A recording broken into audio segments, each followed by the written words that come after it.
suis Simon Aurier, je suis le directeur d'une association qui s'appelle Signes de Sens. Donc mon travail consiste à la fois à développer la structure et à concevoir des outils en conception universelle. Donc Signes de Sens, on existe depuis 2003. Notre objectif à la base, c'était de faire de l'accessibilité, donc de permettre à des publics qui n'accèdent pas d'accéder. On est spécifiquement ancré sur des questions d'apprentissage, d'éducation, de relations, de communication, etc. C'est-à-dire qu'en gros, on travaille sur à peu près tous les handicaps qui ne sont pas moteurs. Donc des handicaps qui sont liés à ma sensorialité, ma façon de comprendre et ma façon d'émettre de l'information. Donc c'est pour ça qu'on est très centré sur des usages, des interactions dans des environnements complexes, des choses comme ça. Donc on va travailler avec des publics autistes, déficients intellectuels, sourds, aveugles, troubles psychiques, troubles du comportement, des choses comme ça. Notre sujet, en fait, c'est de montrer que quelque part, il y a deux intérêts qui se recoupent, qui aujourd'hui ont un peu de mal à se voir. D'un côté, le design qui cherche des opportunités de créativité, de rénovation de l'expérience, de réinvention même de la cité, notamment avec cette cité inclusive ou numérique parfois, un peu comme ça. Et de l'autre côté, des publics qui sont un peu à la marge de cette société-là et qui ont du mal à trouver leur place. Et en fin de compte, ils ne se rendent pas compte que c'est le croisement des deux qui crée l'innovation, qui crée le vivre ensemble, en fait. Donc nous, ce qui nous intéresse, c'est d'être sur ce petit moment où le fait d'avoir un problème devient un levier de transformation et de créativité. Et que du coup, celui qui doit en trouver des opportunités, il peut aller les chercher là. Aujourd'hui, quand vous voulez acheter une essoreuse à salade, l'essoreuse la plus chic, c'est une essoreuse que vous appuyez avec une seule main. Et donc, il y a un bouton, on appuie dessus, et elle vaut 2 fois le prix d'une essoreuse normale. Et c'est la plus grande vente de l'essoreuse à salade. Et à la base, c'est juste quelqu'un qui a sa femme qui a de l'arthrose dans les mains et qui doit trouver comment lui adapter des outils de cuisine parce qu'elle ne peut plus faire à manger. Et donc, il lui invente cette essoreuse à une main. Et donc, en fait, c'est très clair. Après, Montessori, elle n'a pas inventé sa méthode sur des gamins qui apprenaient normalement ou qui apprenaient bien à l'école. Elle a travaillé sur d'abord des enfants qui étaient paumés dans les rues, qui n'avaient rien, qui étaient souvent avec un peu de handicap. Et elle invente sa méthode qu'aujourd'hui, tout le monde valorise, enfin beaucoup de gens en tout cas. Donc c'est pareil pour le vibreur dans le téléphone portable, puisque en gros, quand le téléphone portable arrive, on se demande comment les sourds vont pouvoir transposer l'expérience du fax dans le téléphone. Donc on invente le SMS. En disant comme ça, ils pourront s'envoyer des messages écrits, puisque nous, on s'est jamais dit, tiens, on entend, on va s'envoyer des trucs écrits par texte. C'est ridicule, a priori. Et au final, c'est nous, on en est tout en tant qu'utilisateurs, sauf que les sourds, en plus, au-delà de ça, ils ne savaient pas quand ils avaient reçu un SMS. Donc on a valorisé le vibreur comme un levier pour eux de savoir qu'ils avaient reçu un SMS. Et aujourd'hui, tout le monde utilise le SMS et le vibreur. Et vous ne pourriez pas vendre un téléphone portable qui n'aurait pas ces fonctions-là.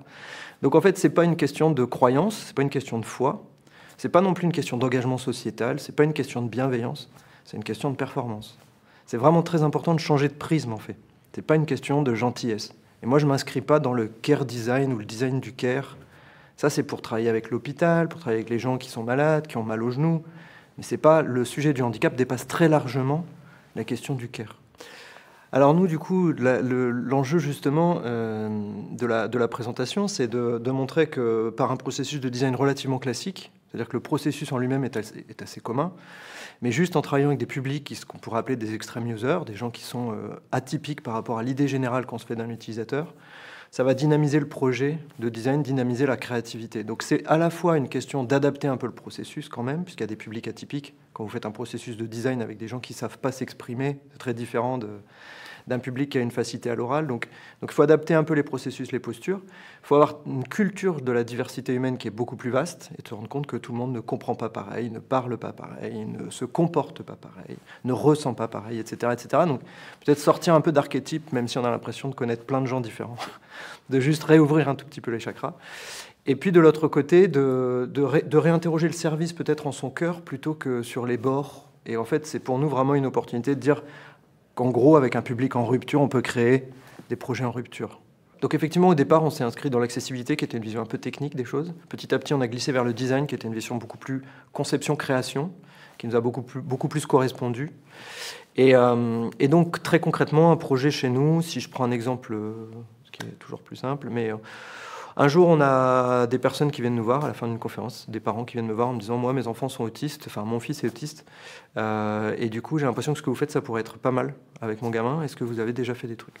Bon, j'ai dit « Non, pas encore. » C'était il y a presque 10 ans. Du coup, à partir de ça, on a commencé à s'intéresser au sujet. Donc, on a rencontré des professionnels, on a rencontré le Centre Ressources Autisme de Nord-Pas-de-Calais. Et puis, pendant un an, on a fréquenté le réseau, on est rentré dans le sujet. On a testé des outils, on a essayé de comprendre les problématiques, identifier ce qui existe, les courants de pensée, etc., les approches. Et nous, on a amené la nôtre. Et au bout d'un an, on a décidé avec les partenaires de travailler sur l'accès à l'apprentissage du brossage de dents. Comment on fait pour apprendre ce geste à un enfant autiste qui a beaucoup de mal à mettre un objet dans sa bouche, à accepter un rythme, à apprendre de façon générale parce qu'il n'est pas dans une relation très facile au modèle, etc. Donc on a créé un petit personnage compagnon qui s'appelle Ben le koala. Et donc c'est tout bête, hein, il se lave les dents, comme ça. Et puis l'enfant, il fait exactement la même chose. Donc c'est répétitif à l'infini, identique à chaque fois, très épuré. La musique, elle est travaillée pour être sobre, mais dynamisante. Tout l'univers graphique est travaillé pour être sobre et clair, etc. etc. Donc des fois, on a réfléchi sur les contrastes. Jusqu'où on va dans les contrastes, jusqu'où on va dans les gammes de couleurs, des choses comme ça, pour être dans une expérience sensorielle épurée, efficace. Et donc ce qui est intéressant, c'est que le jour où on a publié le premier proto sur les stores, pour le tester avec nos 10 familles tests, on a eu 800 téléchargements. Et en fait, c'est juste parce qu'il y a plein de gens qui cherchaient des outils pour aider les gamins de 5 ans à apprendre à se laver les dents. Aujourd'hui, on doit être à 140 000 téléchargements. Et on n'a rien fait. On n'est pas Signal, on n'a pas un pouvoir de com de fou. On n'a fait aucune com. C'est juste que les gens y cherchent, ça répond aux besoins. Et la plupart ne se rendent pas compte que cet outil, à la base, il vient des gamins autistes, pas seulement en tant qu'usagers, mais aussi en tant que stratégie. C'est-à-dire que nous, on leur demandait quelle stratégie vous utilisez pour communiquer clairement. Et on l'a intégré dans notre outil. Donc c'est ça qui, moi, c'est un peu cette histoire-là, c'est pratiquement tous nos projets sont comme ça. C'est-à-dire qu'on part d'un besoin, on documente, on rencontre, on passe du temps, on identifie un sujet, on le monte avec les partenaires, on prototype, on distribue. Et quand on distribue, on essaye de rester dans cette histoire de conception universelle, c'est-à-dire on travaille la conception pour qu'elle puisse s'adapter à un public le plus large possible, et pas juste à une frange. Pour le brossage de dents sur les tout-petits, c'est hyper important parce que souvent, ils ont un frère ou une sœur. Ils ont une famille, ils ont des copains, ils vont être intégrés dans une classe, et du coup, ils ont un truc en commun. Et il n'y a personne qui fait un effort pour le faire avec lui. C'est un peu chiant, c'est un peu moche, mais ça lui fait plaisir. Non, on n'est pas du tout là-dedans. On est juste genre, ah, moi aussi, j'aimerais bien le faire. Moi aussi, je l'ai fait, c'est trop cool, moi, j'aime bien, qu'est-ce que t'en penses, machin, machin. Donc, on reste dans une expérience inclusive au sens du normal. Pour moi, le milieu du design s'intéresse à l'accessibilité, commence à y voir... On commence à passer de l'obligation légale, puisqu'à la base c'était ça, à des opportunités ou même des sujets d'intérêt. Mais pour moi, là où c'est pas encore mature, c'est que d'un côté, ça reste trop du côté de la contrainte qu'on tolère avec un peu de bienveillance, ou bien on est dans la partie plutôt RSE du design care, c'est-à-dire on s'intéresse au handicap parce qu'ils sont en difficulté, que c'est quand même un peu triste. Et souvent, ça manque un tout petit peu, de mon point de vue, de cette vision un peu enthousiasmante, enfin complètement enthousiasmante, de se dire qu'on peut rénover une expérience collective à partir de l'expérience de personnes atypiques, et non pas dans une question de bienveillance, mais dans une question de surprise, dans une question de découverte.